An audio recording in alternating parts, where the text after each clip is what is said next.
जदयू द्वारा आयोजित की गई भीम संसद में रत्नेश सदा जो पिछड़ी जाति के मंत्री हैं उनको नहीं बोलने दिया गया। उनके समर्थकों ने कल उनसे बात किया और कहा कि ये बड़ा बुरा हुआ। उन्होंने कहा कि अशोक चौधरी का पुतला फूको। ये बात हवा की जैसी फैली। जदयू में बातें निकल के आई कि यदि ऑडियो सही साबित हुआ तो रत्नेश सदा पर एक्शन लिया जाएगा। लेकिन भाजपा भी कहां पीछे हटने वाली थी। भाजपा के मुख्य प्रवक्ता, प्रदेश के मुख्य प्रवक्ता जनक चमार सामने आए और उन्होंने रत्नेश सदा को कहा कि आपको किस बात की चिंता है, संभल जाइए आप अभी से, मंत्रिमंडल से इस्तीफा दीजिए। और उदाहरण उन्होंने दिया जीतन राम मांझी का कि जरा सी गड़बड़ किया उनसे नीतीश कुमार ने, जीतन राम मांझी ने इस्तीफा दे दिया था। आप भी इस्तीफा दीजिए, तब इनको इनकी औकात पता चलेगी। जनक चमार को सुना देते हैं जरा। के द्वारा जिस तरह से भीम संसद के नाम पर बिहार के कुछ लोगों को बुला करके, अब खास करके जिस पार्टियों ने बाबा साहब अम्बेडकर जी की बात करती है, बाबा साहब अम्बेडकर जी के नाम पर भीड़ को इकट्ठा किया जाता है, उसी बाबा साहब अम्बेडकर के अनुयायी सरकार के मंत्री आदरणीय श्री रत्नेश सदा जी को जिस तरह से अपमान तरीके से बोलने नहीं दिया जाता, अपने विचार को रखने नहीं दिया जाता है, तो कहीं न कहीं दुर्भाग्य है। इतना ही नहीं, रत्नेश सदा को बोलने न दिया जाना बहुत बड़ी दुर्भाग्य है। मैं तो आदरणीय रत्नेश सदा जी से एक मांग करता हूं कि जिस तरह से आपके अपने दल में आप कैबिनेट मंत्री भी हैं, आप अनुसूचित जाति के बेटे हैं और आपको बोलने नहीं दिया जाता है, आपको उचित मंच पे सम्मान नहीं मिलता है, तो आप बाबा साहब अम्बेडकर के अगर अनुयायी हैं, अनुसूचित जाति के सच में आप बेटे हैं, तो आपको तत्काल रूप से मंत्रिमंडल से इस्तीफा देना चाहिए। उदाहरण मैं देना चाहता हूं कि बिहार के आदरणीय जीतन राम मांझी जी, पूर्व मुख्यमंत्री जी के बेटा आदरणीय संतोष मांझी जी ने जिस तरह से उनके ऊपर वर्तमान सरकार दबाव डाली, पार्टी को विलय करने के लिए दबाव डाला गया, लेकिन आदरणीय पूर्व मंत्री संतोष मांझी जी ने त्वरित उनके दबाव में नहीं आया, मंत्रिमंडल से इस्तीफा देकर के बिहार के जनता को और अनुसूचित जाति का बेटा होने का सिद्ध किया। इसी तरह जिस तरह से संतोष मांझी जी ने अनुसूचित जाति के बेटा होने के नाते उन्होंने मंत्रिमंडल से इस्तीफा दिया।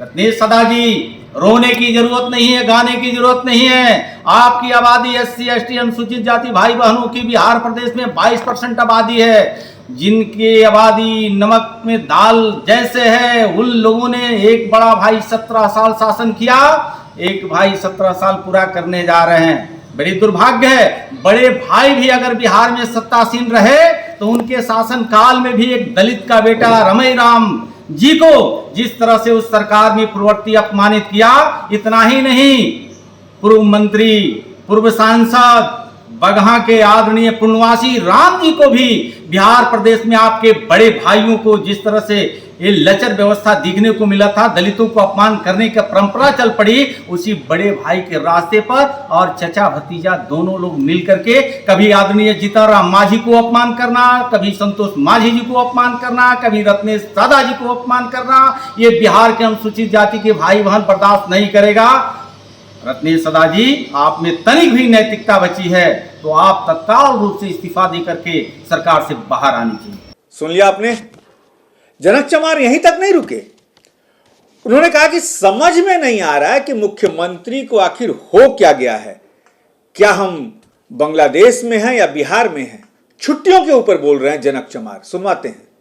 समझ में नहीं आ रहा है कि बिहार के 13 करोड़ जनता वो बिहार में है कि बांग्लादेश में है, उसको समझ में नहीं आ रहा। वो चिंतित है कि ऐसे ऐसे बयान जारी कर रहे हैं मुख्यमंत्री जी, और मुख्यमंत्री जी के जो कर्मचारी हैं तो हतप्रद है बिहार के लोग। मैंने कहा ना, जिस तरह से आदरणीय मुख्यमंत्री जी गांधी जी की छुट्टी काट दी गई, गुरु नानक जी की छुट्टी काट दी गई, समझ में नहीं आ रहा है कि मुख्यमंत्री जी को हो क्या गया है। बिहार की जनता समझने से परे है। मैं तो चाहता हूँ कि मुख्यमंत्री जी अगर आपसे नहीं संभल रहा है बिहार, तो बिहार के लोगों को, बिहार एक लोकतंत्र का जनीन है, देश दुनिया में बिहार का अपना इतिहास रहा है, जहाँ भगवान बिरसा मुंडा जी, गुरु गोविंद साहब जी, गौतम बुद्ध जी, चाणक्य जी का ये धरती है, एक संदेश दिया बिहार के लिए। लेकिन आप ऐसे मुख्यमंत्री जी जो हिंदू अनुयायियों को, सनातनी को, आप छुट्टियों को कटौती करके संदेश क्या देना चाहते हैं? आपसे अगर नहीं संभल रहा है बिहार तो आपको इस्तीफा लगाना चाहिए मुख्यमंत्री जी। आप सम्मानित एक पद पे विराजमान हैं, लेकिन वो सम्मान को और बरकरार रखना चाहते हैं तो तनिक विलम्ब किए हुए आपको इस्तीफा दे देना चाहिए। सुना छुट्टी के ऊपर उन्होंने कहा। और जब फिर हमने उनसे पूछा तो उन्होंने कहा कि जदयू में नाम लेने वाला भी कोई नहीं रहेगा, घबराइए मत, थोड़ा इंतजार कीजिए। यानी कि क्या नित्यानंद राय ने जो बात कही थी वो बात सही साबित होने वाली है? सुनवाते हैं जनक चमार को। जदयू का आपने नाम लिया, कुछ दिन और बचा है। जदयू नाम लेवन हारा भी बिहार में नहीं दिखेगा। आप देख रहे हैं कि खुद उस परिवार में भी कौन बड़ा है, कौन छोटा है, कौन किसके करीब है, कौन किससे दूर है, वो अंत द्वंद्व की लड़ाई चल रही है। मुझे लगता है कि आपाधापी की लड़ाई में अब दूसरे चिंता नहीं है। बिहार तो भाग्य भरोसे चल रहा है, भगवान भरोसे चल रहा है। बिहार का कोई अगुआ नेतृत्व नहीं कर रहा है। चाचा भतीजा आपसी लड़ाई, आपसी द्वंद्व में फंसे हुए। भतीजा को चिंता है कि कितना जल्दी हमको कुर्सी मिल जाए, चाचा को चिंता है कि हम आपको कुर्सी नहीं देंगे। इसी लड़ाई में उनके इर्द गिर्द रहने वाले कुछ लोग हैं कि अपने कद को बढ़ाने में लगे हुए हैं कि हम मुख्यमंत्री जी के बहुत करीब है। दुर्भाग्य है, देशवासियों को, प्रदेशवासियों को ये मालूम है कि एक बहुत बड़ी ताकत हमने देशवासियों के माध्यम से देश के प्रधानमंत्री नरेंद्र मोदी जी को मिला है। नरेंद्र मोदी जी को ताकत दिन दूना रात चौगुना आगे बढ़ रहा है। देश ही नहीं, पूरे विश्व में ख्याति बढ़ी है, तो प्रधानमंत्री का ख्याति नहीं बढ़ रही है, 1 अरब 40 करोड़ देशवासियों को ख्याति बढ़ रही है। हमने कहा ना कि ये गौतम बुद्ध की धरती है, सम्राट जी की धरती है, चाणक्य की धरती है, भगवान बिरसा मुंडा जी की धरती है। इन तमाम महापुरुषों की, संत ऋषियों की धरती पर पहली बार इस तरह से ताकतवर शक्तिशाली देश के यशस्वी प्रधानमंत्री नरेंद्र मोदी जी मिले हैं। मुझे लगता है कि अंतरात्मा से जब सोचते होंगे तो मुख्यमंत्री जी भी मंद मंद मुस्कुराते होंगे कि इतने ताकत, इतने शक्तिशाली देश का प्रधानमंत्री मिला है, उनके पास अब बोलने के लिए कुछ बचा नहीं। तो पूरा देश मजदूरों की सुरक्षित वापस पर खुशी मना रहा है, लेकिन जदयू और भाजपा ही सिर्फ राजनीति कर रही है, इस पर क्या कहेंगे? अब उनके पास कोई शब्द नहीं रह गया है। अपनी पार्टी के अस्तित्व को बचाने में वो लोग परेशान हैं। अब मुझे लगता है कि जहां मजदूर को सकुशल वापस आने पे देशवासियों ने, प्रदेशवासियों ने जश्न का माहौल बना हुआ है, उसमें इन लोगों ने राजनीतिकरण करने का एक साजिश और षड्यंत्र कर रहे हैं। तो बिहार की जनता ये देख रही है। यही राजनीतिकरण करने वाले लोगों को अब दरवाज़ा बंद हो जाएगा, शटर गिर जाएगा। आने वाले दिनों में इनकी पार्टी की इतिहास समाप्त हो जाएगा। सुना आपने?